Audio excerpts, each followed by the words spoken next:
Primetime Studios. Viewers, earlier today, the Prime Minister told Network 18 that the NDA at the halfway mark of this election is well and truly on track to capture more than 400 seats. That interview coincides, of course, with a massive roadshow that you're seeing on your screens through the streets of Varanasi in advance of the Prime Minister filing his nomination tomorrow from this constituency a third time. The Prime Minister, of course, viewers, will be in Kashi over the next 24 hours. He has a very, very busy itinerary, and tomorrow the Chief Ministers of 12 BJP ruled states and several more dignitaries will be at hand to witness the Prime Minister's nomination. Remember, viewers, if the Prime Minister secures the targets that he has set for himself, he will become only the second Indian Prime Minister to serve 3 times consecutively in office, and that in itself will be a laudable landmark. But before we move ahead, viewers, here is what the Prime Minister told Amish Devgan on this particular target that he has set for himself, which many people believe is unattainable. विपक्ष कह रहा है कि 400 पार की पहले मोदी जी बात कर रहे थे, अब नहीं कर रहे हैं। मैं कल भी बोला हूँ जी, अब वो ठीक है कि उनकी चिंता ये है आगे कांग्रेस का एजेंडा क्या है, 400 पार कर पाएंगे कि नहीं कर पाएंगे। उनका एजेंडा नहीं है कि वो कितनी सीटें जीतेंगे और कैसे जीतेंगे। दूसरा, मैंने करीब हिंदुस्तान के एक 3-4 राज्य बाकी है, सभी राज्यों का भ्रमण किया है, और सभी राज्यों के भ्रमण से मैं देख रहा हूँ कि आंधी है, आंधी, बड़ी आंधी, और 2019 से बड़ी वाली आंधी। 400 पार बहुत आराम से देश की जनता करने वाली है। 400 par, 400 plus, and he says, I haven't backed away from that particular claim that I made. In fact, I've been making it every day. I just made it yesterday. Well, viewers, we are well and truly at the halfway stage of the 2024 Lok Sabha elections. While we won't know the verdict of the people till June 4th, many a political expert, mostly from the anti-Modi tribe, have declared that the NDA is in trouble, that the 2024 Lok Sabha election will be a near repeat of the 2004 Lok Sabha election. In that election, the Vajpayee-led NDA was widely tipped to win comfortably. Most exit polls, barring 2, suggested that Mr. Vajpayee would be back in office. The NDA was riding on the India Shining slogan, and a fractured opposition was not expected to pose a challenge. But in the end, the NDA lost. And the so-called political experts say they're confident because there are 2004-like similarities evolving in 2024. First, they claim, is a lower turnout, just like in 2004. At that time also, viewers, fewer electors voted compared to 1999. I think it was about 1% and 3.3 less. Second, the existence of rather ground level anti-incumbents, despite the BJP having denied tickets to 1/4 of its sitting MPs, they claim, is really hurting the NDA's cause. And the absence of any one leader projected against the Prime Minister, which prevents, they claim, the election assuming the character of a presidential style face-off which suits the BJP. But are these 2004-like factors playing a decisive role as these so-called political experts have predicted? Has the election turned? Now here are some hard facts, viewers, and arguments that revolve or evolve out of these hard facts that counter those predicting gloom for the BJP. The first thing, viewers, low voter turnout is not going to hurt the BJP. In fact, viewers, studies have shown that In three elections, 2004, 9 and 2014, the BJP won in seats where the turnout dropped. This is across all three. And these were the seats, viewers, urban and rural seats, which saw polling of more than 60%. The reason that benchmark was taken by two well-known psephologists, Dr. Pranoy Roy and Dorab Supariwala, was because they suggested that a contest was actually taking place, that both sides had been able to bring out their supporters, though not in the numbers the previous elections. So, viewers, the detailed study concluded that the reason the BJP did well consistently in these constituencies where the turnout had dropped was because, unlike other parties, the BJP has a strong cadre-level organization of booth workers and panna pramukhs that are experts in getting the core vote out. In a low turnout scenario, the BJP's strong booth-level ground game will ensure that all, at least their ideologically committed voters, will turn up to vote. The same can't be said about the opposition in 2024, viewers, particularly the Congress, because it has witnessed considerable booth-level atrophy. Now, there are a variety of reasons for this, and we're not going to get into those. The second reason, viewers, and again borne out by statistical information, the BJP has Uttar Pradesh and Bihar. This is a huge plus point. In 2019, the BJP won 224 seats by receiving 50% or more votes. Most of these seats, these impregnable bastions, were in Uttar Pradesh and Bihar. If the opposition, principally the Congress, is to pull off an upset, it will have to spring surprises in these two states. In 2004, I'm taking you back, non-NDA parties were in a dominant position in Uttar Pradesh and Bihar. In Uttar Pradesh, viewers, just the BSP and the SP had 54 seats. The UPA had 9. The NDA had only 11. Viewers, in 2004, the NDA as a whole could only win 22 seats out of the 120 Lok Sabha seats spread across Bihar and Uttar Pradesh.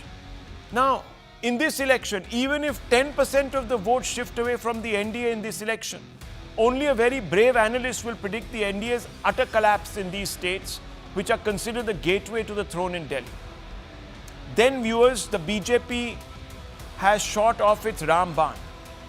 And again, you can see, viewers, even in Uttar Pradesh, in Kashi, his own constituency, the Prime Minister is wearing saffron clothes and he is with Yogi Adityanath, who is considered the Hriday Hindu Samrat. Now, the NDA's dominance in the north, where it backed 210 out of the 244 seats, is all but ensured. While the BJP is experiencing anti-incumbency pressures, there's no doubt about it, it has offset them by mobilizing its base through its messaging on Ram and the Mandir. Now, what is very important, viewers, is that the Hindi heartland, the BJP depends on a wider caste coalition. And through a calibrated exercise, very beautifully choreographed, on January 22nd, it has been able to reach a panoply of these castes. The BJP has been able to draw the non-Jatav Dalits and non-Yadav OBCs away from other caste-based competitors in the north by ensuring that they have the first claim on the state's resources. These Labhartis hold the key to the BJP's success. By all indications, they will stay with the party, especially on the back of Prime Minister's polarizing pitch, casting the Congress as a party of new age Robin Hoods, working to divert benefits of marginalized OBCs to Muslims. And the Prime Minister's deployment of the Muslim quota card, the BJP is sure, will blunt the opposition's card survey card also, viewers. Then, viewers, is the Modi versus Khichdi no option. The opposition is convinced that it has succeeded in avoiding turning the election into a presidential-style contest by not projecting a leader against Modi, but adopting such a strategy also hands BJP a vital advantage. It allows it to market stable leadership under a decisive Modi as its unique selling point. And Indian voters are more aware of the impact of global turmoil in an interconnected world upon their daily lives with wars, testy neighbors, and a pandemic haven't driven home the point, voters are looking for stability at the national level, especially the narrative-setting aspiration middle class. And the prospect of a fractious coalition with competing interests and vision for governance acquiring power may not appeal. This antipathy towards coalitions is borne out even at the assembly level, where a whopping 78% of the mandates have been decisive of the last decade, viewers. Of the remaining 22% of the verdicts, 80% of those 22% have been in favor of a tested pre-poll alliance. And I'm talking about states, viewers, like Tamil Nadu, Maharashtra, where there were tested pre-poll alliances. The southern switch is another big factor. The BJP-led NDA has set itself an ambitious target in the south. It hopes to capture 40 to 50 seats. The more optimistic Saffranistas are dreaming about even more than 50, but the BJP may end up short. But the point is that because it only has 29 out of 129 seats in the south, it thinks it has huge prospects for growth. In Karnataka, it maxed out in 2019 and may yet concede a few seats. But this will only happen if the Congress can dramatically swing votes. To put the challenge into perspective, BJP's average victory margin across seats in Karnataka was 1.75 lakh votes. Dramatic swings are rare, but they do happen. In 2019, for instance, the BJP's vote share in Bengal went up to 40% from a mere 17% in 2014. But 2019, viewers, was categorized as a Modi wave election. There may not be a Modi wave in 2024, but there certainly isn't a discernible anti-Modi wave either in 2024. Modi remains very popular, and you cannot actually quantify that popularity. Losses in Karnataka may be offset in Telangana, where if even 10% of the 40% BRS voters were to shift to the BJP, the party would bag 5 seats. In Andhra, the NDA is a 3-party bloc, which is expected to give Jagan Reddy-led YSRCP a run for its money. Here, the Congress is a non-starter. So the NDA hopes to be the beneficiary of any anti-incumbency. Incidentally, assembly polls are also being simultaneously held in Andhra Pradesh, and assembly poll results are known to mirror the Lok Sabha outcomes here in this state. Skeptics will also note that the UPA was able to sustain itself because of its tremendous showing in unified Andhra. In 2004, it had 29 seats, and its ally, the Communist Party's 2 out of the total 40 seats in the erstwhile unified Andhra Pradesh. Unfortunately, the India bloc is nowhere near their viewers in Andhra Pradesh. So Andhra is not with them, UP is not with them, Bihar is not with them, the North is not with them. It's a problem. And therefore, viewers, these predictions are not tenable. And I want to open it up. Let's ask some of our experts and guests this evening. And I want to first begin with Sanjay Jha, who has made some predictions. I don't know where those predictions come from, except that he says there will be a 15%, I think, if I'm not mistaken, I read the headline, drop in the NDA vote share. Sanjay Jha, can you elaborate on this, please? Hi, good evening, Rahul. My assumption, and this is not based on just sitting as an armchair critique of the BJP, but, having had conversations with people across the country and also looking at some of the data that has emerged in the first 3 phases of the election, the 4th is coming out today, is largely based on the fact that, the Pulwama factor that probably gave the BJP around 3.5 to 4% vote share in the last election will probably stand obliterated. Point number 1. Point number 2, I think this election is not about a personality, as somebody joked. There is no wave barring the heat wave. And as a result of this being an election without any triggering factor, the bread and butter issues have become very critical. So if there has been a diminution of voter turnout, and the assumption has always been, and it's a fair assumption to make, that the BJP has very passionate, devout cadres who come out despite, whatever the heat waves of the world. The impact may be felt all across the political spectrum, but disproportionately more on the BJP. That's the second point. The third point because if you go back to 2014, it was a pretty big vote share of 31%, significant, and it got them to 282 Lok Sabha seats. So logically, even today, the BJP and its supporters can say that even if our vote shares come down from 37.8% of 2019 and it comes down to even 31, we are good enough to make it to the halfway mark. My logic has been there is a difference between 2014 and 2024. In 2014, the BJP was up against a fragmented opposition. In this election, there is no anti-Congress or a pro-Modi wave, and the opposition is united. In which case, even a BJP with 30% vote share is going to find its ability to convert votes very difficult. Now, I also feel that the BJP vote shares will be high compared to even 2014 because they may get a lot of votes in the south where they have campaigned extensively. But those vote shares may be deceptive because it may not translate into votes for them in either Tamil Nadu or Kerala or for that matter, even in Andhra and Telangana. So my larger summation is that this election may see the BJP getting vote shares around 30, but if they got 282 seats in 2014, that may not hold. That may actually come down closer to 215, 220, because the opposition has got a greater tailwind. Bread and butter issues, not Hindutva or nationalism, is the mainstream conversation. And Mr. Modi and the BJP are facing a high degree of anti-incumbency. Okay, viewers, now, just very quickly, just to sum up, Mr. Sanjay Jha said that Pulwama factor probably got 4% of the vote share. Now, he said that he has spoken to other people in the know. He's not an armchair critic.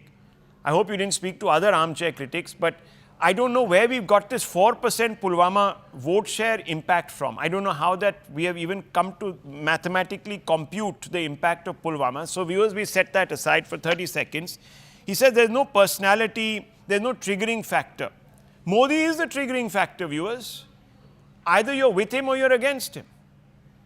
He is, without doubt, the massive obelisk that stands between the opposition and New Delhi, the PM's chair. You can't ignore Modi. But then he's the BJP. He is the BJP's BJP. number There's one nothing card. else in the BJP. And being the BJP's tried and tested number one card, not in one election, not in two elections, but in 48 elections, viewers, over 10 years. You can't dismiss his impact. Okay. And viewers, his impact, there is data to show how the BJP actually benefits when he's on the ticket. Actual data. So you can't discount that either. And there is no anti-Modi wave. Maybe there is no great pro-Modi wave, but there is no anti-Modi wave. Even those horrible hashtags that used to be floated every time the Prime Minister went to Tamil Nadu have disappeared. And then, of course, viewers, is this whole thing about 31%, 282, but this time 30%. Why? Because of the united opposition. So united that Adhir Ranjan Chaudhary today was running around his constituency, Behrampur, with toilet paper, viewers. You know why? Because he was wiping the sweat off his brow. Who put that sweat there? The TMC. And you have to ask yourself, in Kerala, in Tamil, in Bengal, in UP, in Maharashtra, where is the unity? I don't know, I don't see it, but maybe I'm not speaking to the right armchair critics. Anyhow, let me open this up. Dr. Ranganathan, what do you make of this? I've just come to you. You're not a poll cruncher, you're not a mathematician, but you're somebody who also sits in a drawing room. Though you've got it right on a couple of occasions, and big ones too. So maybe you're doing something right. As Bertrand Russell said, I will not die for my beliefs. I might be wrong. So I belong to that category, Rahul. No, but, there are basically four big accusations against Narendra Modi. And I'll give Sanjay one point, which is that these are the most important issues, the four that I'm going to just now list out. And no matter how many toilets Modi makes, no matter how many water tap connections, no matter how many highways are made, no matter how many health cards are distributed, if Modi goes wrong on at least 3 out of these 4 issues, then I'm afraid nothing can save Modi. So is that the case? Is Modi going to lose out on these issues? Let me address them one by one, because I think this is the crux of the issue. On the biggest accusation against Modi, that inflation has skyrocketed. Well, it is the lowest since years, 5%. In 2014, just before the elections, it was 10% or 11%. On the biggest accusation against Modi, that unemployment is at its highest. Well, it is at its lowest at 3.1%, and latest data shows that 10 million jobs were created every year from 2014, more than what the UPA managed in its entire second term. On the biggest accusation that Modi has, inequality is at its highest. Well, the share of the bottom 50% in nation's wealth had fallen most sharply during the UPA, and it has begun to in fact climb in the last 10 years. And correlating with that, the Gini coefficient has fallen in the last 10 years from 0.47 to 0.40. Finally, on the biggest accusation against Modi, that is anti-minority. Well, minorities before 2014, 20,000 skill trained, 5% with government jobs, 3 crore scholarships, 70% girls school dropout rate. Minorities after 2014, 2 million skill trained, 10% with government jobs, 5 crore scholarships, free UPSC coaching, 30% girls school dropout rate. In fact, Modi has given scholarships to more Muslims than Manmohan Singh did. Has Modi reduced AMU funding? No, in fact, he has increased it, including a 90 crore topping up, while our Muslim population is only 14.2%. As many as 31.3% of homes under Awas Yojana, 33% of funds under Kisan Samman Nidhi, 36% beneficiary under Mudra Yojana have been Muslims. Pradhan Mantri Shadi Shagun scheme, exclusively for Muslims girls who complete their graduation before marriage, they will get 51,000 rupees. Housing, skilling, scholarships, government jobs. No other prime minister has comparatively done more for Muslims than Modi. And if you want to look at the average condition of Muslim in Bengal, it is worse than the average condition of Muslims around India. But the average condition of Muslim in Gujarat is better than the average condition of Hindu. This is the situation. Now, finally, strange that Pakistan, Bangladesh and Afghanistan do not have a CAA equivalent. Don't they care for persecuted Muslims in India like India cares for persecuted Muslims in these countries? Don't they care for washed out journalists, unemployed radio jockeys and taqiyya strategists? So much for Ummat Islam. So these are the 4 issues, and on all 4, Modi has the trump card with him. Okay, Dr. Aman, 2004 repeat hone wala hai. People are saying this ad nauseum. Can you divest these skeptics of their delusions, or do you believe that these delusions will become the reality on June 4th? Rahul, I don't look at this from a perspective of who I want to win or who, what feedback I get from people who I know are of a particular political bent of mind. I'm looking at it completely dispassionately. And look, at the end of the day, the NDA remains in pole position. The point is whether they are going to get a majority or not. Now, that is really what we are debating here.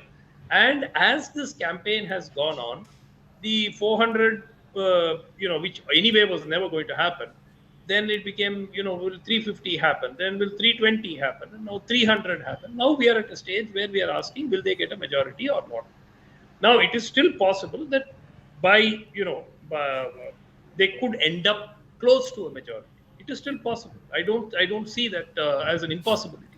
But the talk of them this election is a foregone conclusion, 400 par, and BJP alone will be 350, 370.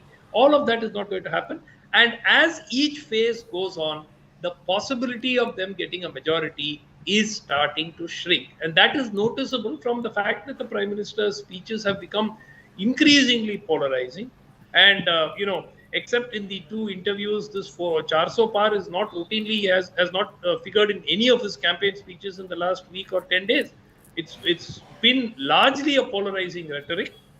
But the point I'm trying to make is this is a waveless election. I think if anyone says that there is a huge wave in this country, apart from, as Sanjay said, the heat wave, there is no wave in this country. And where bread and butter issues, if all these wonderful schemes that Dr. Raghunathan spoke about had reached the people, then this would have been 400 par. So obviously there is a gap, and that is why there is discontent. That is why people are talking of bread and butter issues. Right. If the jobs had been delivered on the ground, the 2 crore promised jobs had happened, then I'm sure this discontent would not have been so significant. Okay. So we are going to see But we the don't know NDA struggle how you have come reach to the this majority conclusion now. that there is a discontent. You have not explained that in statistics. I'll just say one thing, viewers. Mr. Rahul, Sanjay Jha talked about you haven't Pulwama. seen- The Pulwama factor adding 5% to the vote share of the BJP. Remember, viewers, that the BJP... 3.5 to 5%. Okay, 3.5 bhi le lo. At a national level, 3.5% vote is huge. Okay, Yeah, it is. so nonetheless, It is. but guess what, viewers? His Even at entire the height campaign of was on Pulwama, Pulwama and even at the Balakot, my height friend. of Mr. Modi's wave in 2019, the BJP goes up from 282 to 303. That's all. So I don't know what we are talking about. When there was a wave, BJP goes from 282 to 303. When there is no wave, it goes down under 272. ये कैसे हो सकता है? Bhanu Chandra, let me bring 4 you June in. को I देख don't लीजिएगा, understand Rahul how ji. this can happen, Mr. Nagarajan. 4 No June one को is आके telling me देख who is लीजिएगा। gaining. You have done a lot of maths. You put out that maths. Look, if the BJP is shrinking, it's going to get no more than 250. Who's getting the other seats? Where is the Congress gaining? Maybe Mr. Shekhar Iyer also can have a stab at that question. But Bhanu Chandra, Nagarajan, go ahead. See, Indian elections are like a soap opera or a Netflix series. They are long and full of drama. So we read between lines, we look at subplots, we get carried away by what side characters say, while the hero just goes through the vicissitudes of the drama, right? So our elections are exactly like that. You have to take a macro level look as well as a disaggregated level. So when a voter goes to the polling booth, she still faces the same choices that she had like a few weeks ago. She has a prime minister who's a very strong leader. He has delivered on schemes, both at the micro and the macro level. At the micro level, he has delivered on Labharthi promises. On the macro level, he has tackled civilizational issues, Ram Mandir, 370, so on and so forth. On the other hand, you have the opposition, which has failed on the troika of what a political party should do. Take organization. It doesn't have cadre to get out the votes. It has a leader who is bungling on issues. The less said, the better. They started off okay, right, and now they are into redistribution and so on and so forth, right. So I think a lot of us are reading too much into the low voter turnout. Yeah, I mean, it is something that we need to analyze post the elections. But nobody is going out in droves and voting for the Congress. When Mr. Sanjay Jha says 220, who is going to get the votes or to get the number of seats that the BJP is losing? So I think in statistics, there is this concept of regression to the mean, right? The curve goes up and down, but ultimately it follows the trend. That is exactly what is happening here. I have actually traveled, as you know, Rahul, till Nagaland and come back. The people have made up their minds much before this election. Yeah, the lower turnout is something that we need to look at post the elections. But I think it's still advantage BJP. They will definitely surpass what they scored in 2019.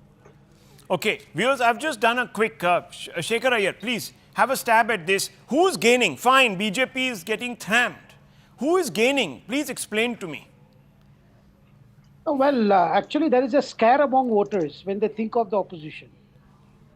I mean, apart from analysts who feel that Modi should, I mean, of course, they try to mask their wishful thinking with some kind of analysis, figures and all that. But actually, there is a fear. The fear of return to that old era.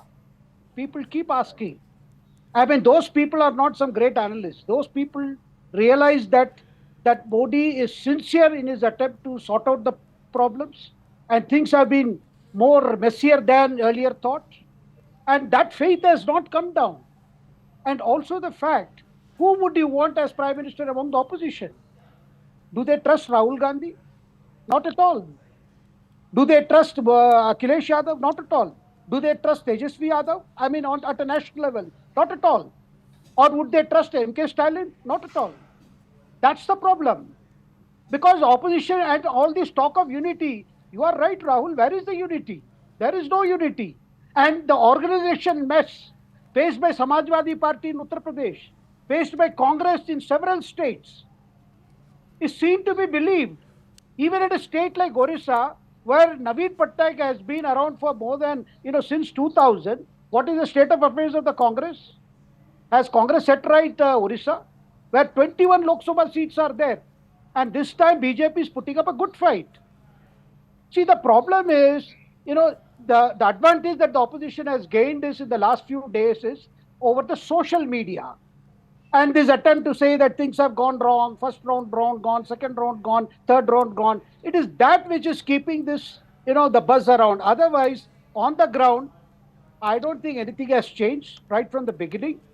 Yes, there are problems. BJP has a lot of anti-incumbency problems in selection of candidates per se also. But when it comes to the final question, whether it is Modi or no Modi, I think people still feel Modi is a safer bet.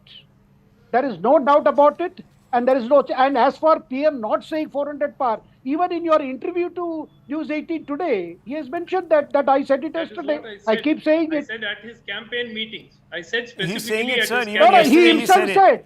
He said it yesterday also. Sorry, he said it there was an yesterday entire week where Sir, he did not the speak No, about he has podcaster been that you saying listen it. to is not picking it up, but it's all over the place. I'll send you his bite from yesterday where he said 400 plus. Not bite, sir. I'm talking about campaign speech. I'm I'm not telling talking you, about sir, the interview. campaign I speech agree only. with that. Campaign speeches, he has been saying Campaign Not speech. yesterday. He has been saying The it. last I'll send 1 it to you. week Before I'll send it to yesterday, you. You didn't listen to what I said. Okay, sir. I Okay. said there was a 1 week period when he did not speak about it. Oh, and in he 1 started week he speaking forgot about. it only I see. yesterday. Okay, but then he came back to it That with is a what I vengeance. said. Okay, let's see. in 1 week, Okay, anyhow, Dr. Ranganathan, yeah, you're raising your hand, and I just want to quickly, viewers, run you through a Congress potential numbers scenario. Yes, Doctor. I don't want to repeat myself, Rahul, but the so-called bread and butter issues that decide one way or the other the way the elections go are mehengai, which is inflation, and berozgari, which is unemployment. Now, I want the other panelists to dispute the figures that are out in the public domain.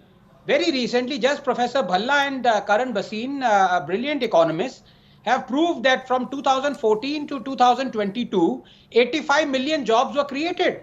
And only 27 million jobs were created during the UPA from 2004 to 2014. Do they dispute this data? Do they dispute that CPI inflation is now 4.83%? You can't, either you dispute the data or you say, like, for example, parroting that democracy is dead in Bengal, but Modi is destroying democracy in the rest of India, where, good friends like Dr. Raman will keep quiet when overnight YouTubers are arrested by Tamil Nadu police for just conducting a controversial interview. Then he will be absolutely silent. But when it comes to Modi, he will say democracy is being murdered. Please read. It's on the website. I've written for the South group about it. It's on the website. You Okay, can wonderful. see what my opinion is on it. But Is Doctor- democracy in danger in Tamil Nadu? Dr. Raman, is democracy in danger in Tamil Nadu? Democracy is in danger in multiple states, including in opposition rule states. Okay. Please, let's not even Okay. debate that. Okay, But okay. that does not justify what is happening. No, at the nothing center. justifies I'm sorry. anything. 1 second. You see, Dr. Ranganathan, you're a very, very earnest man. You said, what are these bread and butter issues? Yeah, Modi has failed. He hasn't got the bread and butter. 32 crores he doesn't have in his safe deposit or under a mattress or in his domestic help's home. This is the bread and butter he doesn't have. He doesn't have 330 crores stuffed under a mattress in one of his MLA's homes in Jharkhand. This bread and butter, he's failed. This is what it is, Dr. Ranganathan. Sorry, I'm being a bit facetious, but let me just get back to the point. Bhanu Chandan and Dr. Raman, let's go over these numbers for the Congress. Someone has to gain, right? So let's look at Uttar Pradesh. The Congress, best case scenario, 2 seats in Uttar Pradesh. Bihar, 1 seat. Okay, and let them take that great old seat where the Muslims are in 72% of this thing. Let them take it. Kishangarh. Then you have Punjab, 3 seats. I think I'm being generous here because the AAP says we're getting all of them. So 3 seats taken. Rajasthan, 3 seats. Madhya Pradesh, I'm not sure because they didn't even go in campaign for in Chhindwara, which is of course Kamal Nath's son. So willy-nilly, I'll give them another seat. Chhattisgarh 0, Jharkhand 1, which they already have. Bengal 1, Adhir Ranjan Chaudhary, because Mamta says you don't deserve anything, you're a loser party, I don't even want to ally with you because I will lose. So let's give them that one Adhir Ranjan seat. Odisha 3, which is a huge upside for them, which means that they're not going to lose anymore. They'll get. Assam 0, Gujarat 0. I hope you don't disagree. Karnataka 10. Give them 10 seats in Karnataka. Fair enough. Tamil Nadu 7. Kerala all 16 that they won last time. Maharashtra 5. Telangana 10. Let's give them the topmost number in Telangana. Let's say the BRS is completely vanquished, disappears, gets 2 seats. Northeast 3. Himachal Pradesh 1. Let's say that Kangana Ranaut is defeated. Ladakh 1. Even if you add it all up, sir, it comes to 70 seats. It's nowhere near the 130, 135 it needed in 2004. Bhanuchandra Nagarajan, yes, you're raising your hand. This is the best case scenario. I don't think anyone will disagree with me. Yeah, this is like the absolute best case scenario. See, let's actually simplify it. It won the maximum number of seats from Kerala, which is 15, 8 from Punjab and 8 in Tamil Nadu. Just let's look at the 31 seats. In Kerala, it is definitely not going to get 15 because of because of a resurgent BJP and the CPM putting very strong candidates. In Punjab, it's not going to get 8 that it got last time. Your number is 3. So given all of this, it will be very, very hard for the Congress to cross even 50. In their biggest state, which is Uttar Pradesh, they are not in the game at all. You saw the drama that happened during the nomination of Amethi and Rai Bareli, right? Where is Congress going to get its delta? It's impossible for people to even figure out where they are going to get these numbers. So when Sanjay Jha says 220 for the BJP, it absolutely doesn't add up at all. The arithmetic is so alright. The Congress is not even in a position to get like even additional seats from what it got in 2019. So like it is a slam dunk for the BJP. We are just like going over minute scale. If we're reading about what the PM said in a week or he did not say in a week and so on. So I think the robust numbers are going to come out after the elections. It is definitely going to be less than 50 for the Congress. Okay, Dr. Ranganathan, yes. Yeah, no, just to counter my good friend Nagarajan. So what's wrong? Congress ka slogan is "Ab ki baar 40 par." Okay, well, look, viewers, Sanjay Jha, look, I've at least read out some numbers. I mean, would you say that I'm being uncharitable? 10 seats I have given them in Karnataka. I'm sure that even exceeds the expectations of the Congress there, unless you believe that all 25 will go to the Congress. I don't know.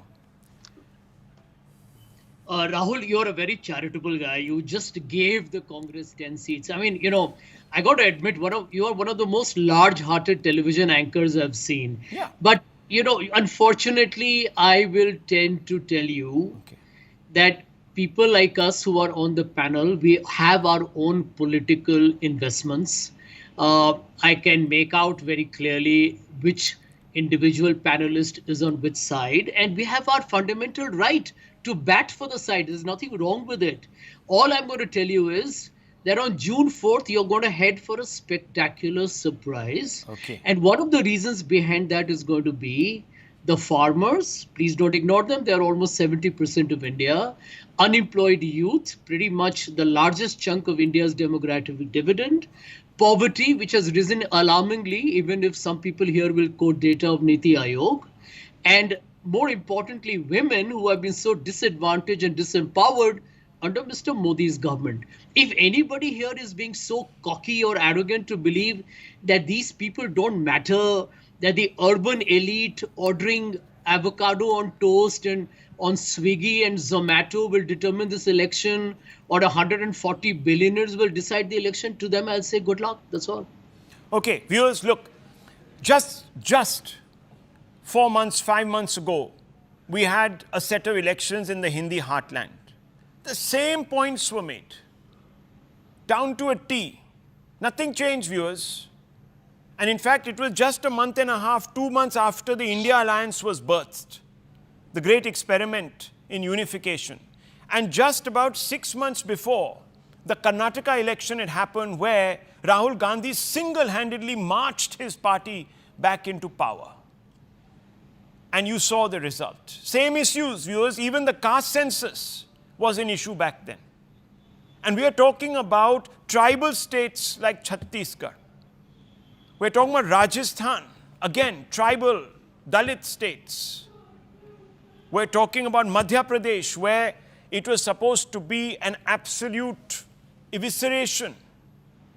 Mr. Kamalnath himself told me that I am sitting, and he showed me a large number of opinion polls, constituency, ward, down to village level, where the Congress was sweeping, and look what happened. Viewers, so look, elections are a complex matter. I'm not saying that we should take anyone for granted. I'm just saying, fine, you have an ideological position against Modi, but explain to us, give us the facts as to why you believe. Don't just tell us it is happening because, we are getting this sense. हवा नहीं चल रही, हवा चल रही, हमने window खोला, नहीं खोला, टाइफून आ रहा है, नहीं आ रहा. Give me data. At least I've given some data, viewers. I've tried here. I gave a whole lengthy explanation as I began as to why one believes that 2004 is certainly not 2024. Anyhow, viewers, we will continue to have these conversations. I don't want to obviously go into predicting an election because that will fall ultra-virus of the election code. But, viewers, there were certain details. That's the Prime Minister, of course. He's heading to the Ghats. In just a short while will be the Ganga Aarti. We're also being told that at around 9 o'clock he will take a dip in the holy Ganges. But viewers, while we look at these pictures, I also want to talk about another story that has overtaken a large number of developments today. A strange telephone call was made from the Chief Minister of Delhi's home. The voice on the other side said, I have been assaulted. I have been assaulted by the Chief Minister's private assistant. The name is also mentioned there, viewers, Vibhav Kumar.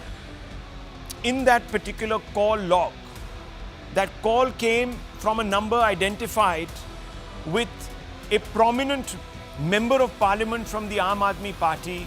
The police claim it is Swati Maliwal. The police, in fact, told Swati Maliwal that she could come down. She's free to come down to the police station to make a complaint. She apparently, according to the police, came to the police station. Yes, viewers. At 9:10 a.m., Swati Maliwal reaches the Chief Minister's residence. At 9:15 a.m., the staff denied Maliwal permission to meet the Chief Minister. She's very keen on meeting him. At 9:34 a.m., a first call goes to the police control room. At 10 a.m., Civil Lines SHO reached the Chief Minister's residence in response to that call that came to the police control room at 9:34. So about 26 minutes later. At 10:05 a.m., SHO convinces Maliwal to come to the police station. At 10:15 a.m., Swati Maliwal reaches Civil Lines police station. At 10:30 a.m., Maliwal leaves the police station without giving a written complaint. The police diary entry states, I reached CM's residence and he instructed his PA, Vibhav Kumar, to attack me.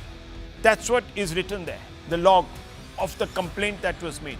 BJP attacks the AAP.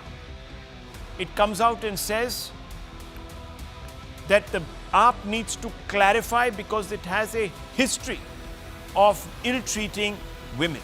Let's listen in, viewers. Media के जरिए हमें पता चला है कि स्वाति मालीवाल जी ने PCR को आज सुबह कॉल कर शिकायत करी थी और ये पूरा का पूरा अभद्र व्यवहार स्वाति मालीवाल जी के साथ माननीय मुख्यमंत्री अरविंद केजरीवाल जी की मौजूदगी में उनके ऑफिशियल रेजिडेंस पे हुआ है। आम आदमी पार्टी में इस वक्त बहुत बड़ा घमासान है। वैसे गंदगी पार्टी के अंदर हमेशा से रही है। मैं इन सब लोगों को जानती हूँ, इनके साथ मैंने काम किया है, इनके साथ उठी बैठी हूँ मैं, तो मैं जानती हूँ इनके आपसी रिश्ते एक दूसरे के साथ क्या हैं। ये पहली बार हुआ नहीं है। आप सब लोगों को याद होगा 2018 में पूर्व मुख्य सचिव अंशु प्रकाश के साथ कैसे मारपीट हुई, वो भी चीफ मिनिस्टर के बंगलों में हुई। Well, viewers, there are some simple questions that need to be asked. Why hasn't the Aam Aadmi Party clarified on what exactly transpired at 9:34 at the Chief Minister's bungalow? Swati Maliwal is a very senior, Dr. Ranganathan, very senior member of the Aam Aadmi Party. She's a member of Parliament from the Aam Aadmi Party. She's a Rajya Sabha member. She's the head of the Delhi Women's Cell, if you please, of the Delhi government. She wouldn't be making frivolous complaints, would she, to the police without any real provocation? Do we deserve a statement from the AAP? And is the AAP, does it have a probity problem in your view? Absolutely, Rahul. First of all, I utterly condemn the treatment, believing, first what the lady has said, Swati ji, as one must do initially. Of course, this has to be probed. Not only that, it has to be probed by the police. It has to be proved by the National Commission for Women immediately, because it's an absolutely serious allegation. And I have to say this, whatever my good friend Dr. Muni would say, I am stating the facts out here. You had one AAP MLA, Mr. Bharti, who everyone knows about the mistreatment, the allegations of mistreatment of women that were made against him. You had a AAP worker, lady who committed suicide. But before she did, she alleged that no one less than the chief minister at that point of time had told her, compromise kar lo. And you would have Shazia Ilmi, because she knows those people very well. She would possibly even know that lady who later committed suicide. She said this. Yeah.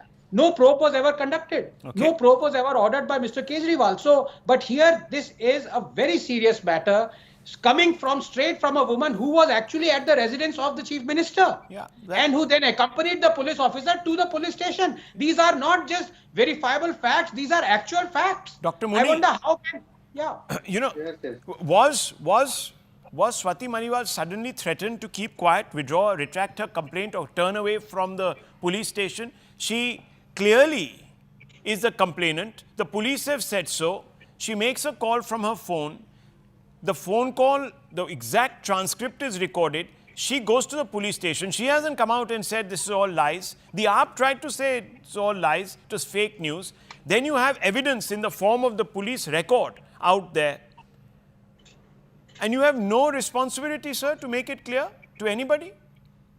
And this is the same chief minister who goes and shares the stage with women wrestlers who made certain allegations against a important BJP member of parliament. Same one. Rahulji, always we have seen that many people have been victims of fake news. But today, Anand Ranganathan ji is also a victim of fake news. And you also. Okay. It's astonishing.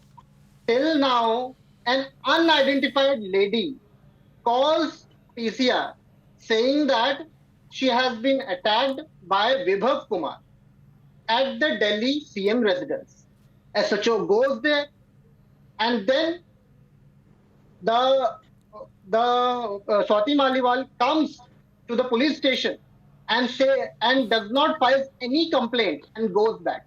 Till now, there has not been any verbatim from Swati Maliwal. Till now, there has been no verbatim from Manoj Meena, who is the DCP North of Delhi Police. And he says that there has not been, he says no, he does not quote Swati Maliwal in the Dr. Muni, the police have released a statement. Dr. Muni, excuse me. The police only News 18 posted. The police have said that at 10:05, the SHO convinced, these are their words, not mine, Miss Maliwal to come down to the police station. She comes down to the police station by 10:15. She is there for 15 minutes, but leaves without giving a written complaint. Is it because she was threatened? And has all, yes, Dr. Ranganathan is holding up something. Yes. I mean, I hold Dr. Muni. Now, please, Dr. Muni, I hold you in very high regard. You saved life during COVID. But for you to accuse me of spreading fake news when this is the news that has come, Swati Maliwal tells cops, Kejriwal asked close aide Vaibhav to assault her. This is from News 18. Are you saying that News 18 is spreading fake news? Everyone The is channel spreading fake company- news. This is Viewers, fake news. Shazia Almi, This is 30 what? seconds on the show. Hard Please, facts. quick Come on, response. tell. Obviously, we Tell don't want... everyone that you Rahul, spread this fake is news. totally not This is fake fair. news, sir. These are very serious charges. Yes. And Kapil, I would like you, Kapil, it's quite shameful that you would call this fake news. A woman, no, I mean an do you Rajya know? Sabha MP, somebody who was heading Delhi Commission for Women, an Yeah. old, Well- an old colleague of since Parivartan and Kabir days, even before Anna Hazare Andolan. You know, there is today- a call from her. Today, I have to wrap out of this Read the body of- conversation body of we've the- had. Viewers, today, the Aam Aadmi Party's sympathizers are sounding like all those sympathizers of the head of the Wrestling Federation, who was accused and now has been charge sheeted for actually being a violator. Now, viewers, what does one say? When the shoe is on the other foot, people will say what they have to say. Well, viewers, we are expecting a statement from the AAP. Now, we have an important announcement for you. Desh Ka Tire, JK Tire, presents an anthem for our times, bridging India's vast expanse across landscapes and cultures. What we are about to show you is a compelling and memorable film which highlights the role of roads and highways as a unifying force at a time when we are all experiencing the festival of democracy. It is time to soak in the length and breadth and the colors and stripes of this country.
देश का tyre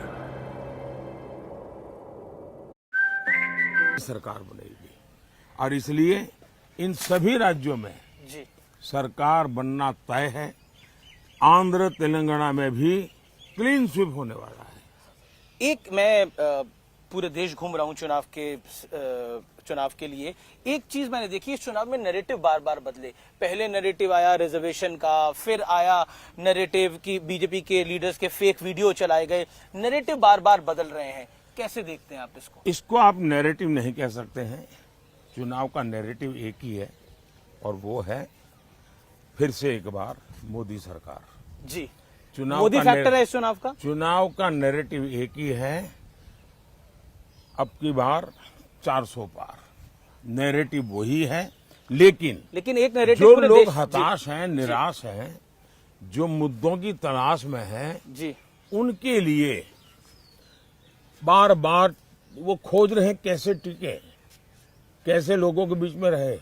इसलिए उनको ये खेल करना पड़ रहा है, लेकिन वो नीचे तक लोगों को बात पहुंचा नहीं पा रहे हैं। लेकिन उत्तर से दक्षिण तक, पूरब से पश्चिम तक एक नैरेटिव है मोदी जी, और ये हमारा एनालिसिस है, वो है नरेंद्र मोदी। मोदी एक नैरेटिव है, इस पर आप क्या कहना चाहते हैं? आप पर बहुत बड़ा एक प्रेशर है कि आप अपनी तीसरी टर्म में वापस आए। मेरे पर कोई प्रेशर नहीं है जी, देश की जनता का प्यार, यही मेरी बहुत बड़ी शक्ति है। जी देश की जनता के आशीर्वाद, यही बहुत बड़ी पूंजी है, और इसलिए प्रेशर मैं देख रहा हूं कि इंडिया अलायंस में है। Third term dream achievable? Join me, Shapun Das Gupta, for the most dynamic and distinct coverage. Unrivaled political punditry and the sharpest election analysis. Elections equal CNN News 18. Alliance बन ही नहीं पा रहा है। अब बनते ही बनते देखिए केरल में जाके लेफ्ट उनका सबसे बड़ा साथी जी जी केरल में जाकर के ही उन्होंने उन पर छुरा भोंक दिया, खुद चुनाव लड़ गए। और मैंने पूरे चुनाव में सबसे तीखी आलोचना, सबसे तीखी भाषा जी अगर मैंने कहीं सुनी है तो वो मैंने वायनाड की सीट पे सुनी है। वायनाड में सुनी है, केरल में सुनी है, जहां कांग्रेस की इतनी भद्दी तरीके से आलोचना हुई और कांग्रेस ने अपने इंडिया अलायंस के साथी के खिलाफ इतनी भद्दी भाषा में बोला। नमस्कार व्यूअर्स, मैं हूं अमीश देवगन और मेरे साथ इस चुनावी सीजन का सबसे बड़ा, जिसे कहते हैं सबसे बड़े मेहमान है, यानी एक मेगा एक्सक्लूसिव इंटरव्यू देने के लिए हमारे साथ प्रधानमंत्री नरेंद्र मोदी इस समय मौजूद हैं। मोदी जी, आपका अभिनंदन है न्यूज 18 पे। नमस्कार। नमस्कार भैया, आपके सभी दर्शकों को भी हमारा नमस्कार। मोदी जी, चौथे चरण की वोटिंग जारी है, 3 चरण संपूर्ण हो चुके हैं। ये चुनाव आपको कहां जाता हुआ दिख रहा है? खासतौर पर तेलुगु स्टेट्स में भी वोटिंग है। पहले 3 चरण के जो चुनाव हुए हैं उससे मैं साफ देख रहा हूं कि कांग्रेस पार्टी कहो या उसके साथी कहो जी, सबके सब एक प्रकार से दिशाहीन नजर आते हैं। अब देखिए, आपको कहीं पर भी इंडिया अलायंस नजर नहीं आएगा। वो Can the India bloc halt the Modi juggernaut? Join me, Nistula Hebbar, for the most dynamic and distinct coverage, unrivaled political punditry, and the sharpest election analysis. Elections equals CNN News 18. पा रहे हैं, वो agenda तय नहीं कर पा रहे हैं। उनको लगता है कि मोदी का घोर विरोध, मोदी को गाली गलौज, जी, उसी से उनका काम चल जाएगा और वो उसी के आधार पर जी, चुनाव जीतना चाहते हैं। देश, इतना बड़ा देश, जी, आज खास करके जो नौजवान मतदाता है, जी, वो ये हमेशा सोचता है कि भाई आखिरकार इतने बड़ा देश, इतनी विविधताएं, ऐसा कौन नेता है जी, जिसको संभाल पाएगा? नाम बताओ। इंडिया अलायंस के लोग नाम नहीं बता पा रहे हैं और वो कहते हैं बाद में, फिर इतना भी कहते हैं कि भाई, अभी एक मैंने कहीं अखबार में पढ़ा, वो एक ऐसी फॉर्मूला ला रहे हैं जिस फॉर्मूला में 5 साल में 5 प्रधानमंत्री, हर वर्ष एक प्रधानमंत्री। अगर हर वर्ष एक प्रधानमंत्री वो लाएंगे जी, तो आप मुझे बताइए कि देश का क्या होगा। आपको गांव के लोग बड़ी मजेदार कथा सुनाते हैं जी, कि एक बार 10 किसान इकट्ठे हुए जी, और उन्होंने सोचा कि भाई कुछ पानी के बिना क्या होगा। Personal equations spoil chances. Join me, Smita Prakash, for the most dynamic and distinct coverage, unrivaled political punditry, and the sharpest election analysis. Elections is equal to CNN News 18. उन्होंने जो पानी की जांच करने वाले लोग हैं तो उनको बुलाया, तो कहा भाई पानी तो निकल सकता है, अगर 100 मीटर ट्यूबवेल कर देंगे तो पानी आपको निकलेगा और पानी मिलेगा। तो फिर 10 किसानों ने कहा ऐसा करो भाई 10 मीटर मेरे यहाँ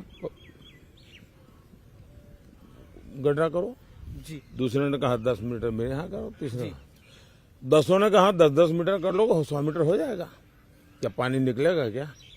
तो 5 साल में 5 प्रधानमंत्री इतने बड़े देश को वो समझ भी नहीं पाएंगे। लेकिन विपक्ष कह रहा है कि 400 पार की पहले मोदी जी बात कर रहे थे, अब नहीं कर रहे हैं। मैं कल भी बोला हूं जी।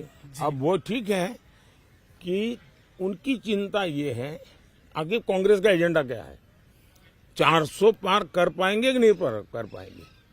उनका ये एजेंडा नहीं है कि वो कितनी सीटें जीतेंगे और कैसे जीतेंगे।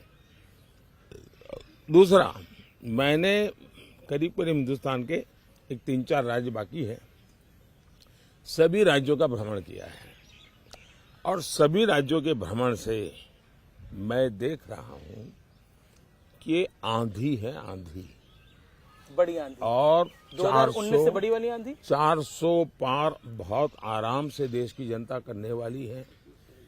विपक्ष 19 से 24 में विपक्ष के नाते भी विफल गया है।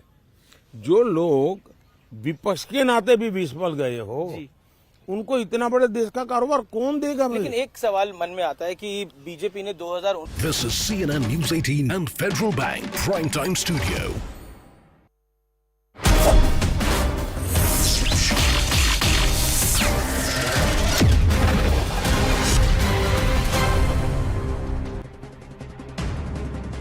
Namaste, Jai Hind, and welcome to this edition of The Right Stand. I'm Anand Narsimhan.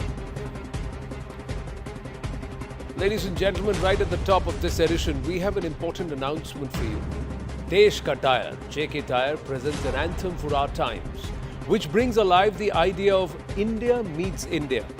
The germination of this thought stems from Jab Hindustan Mile Hindustan Se, bridging Bharat's vast expanse across landscapes and cultures, from north to south, from east to west, from mountain to the ocean.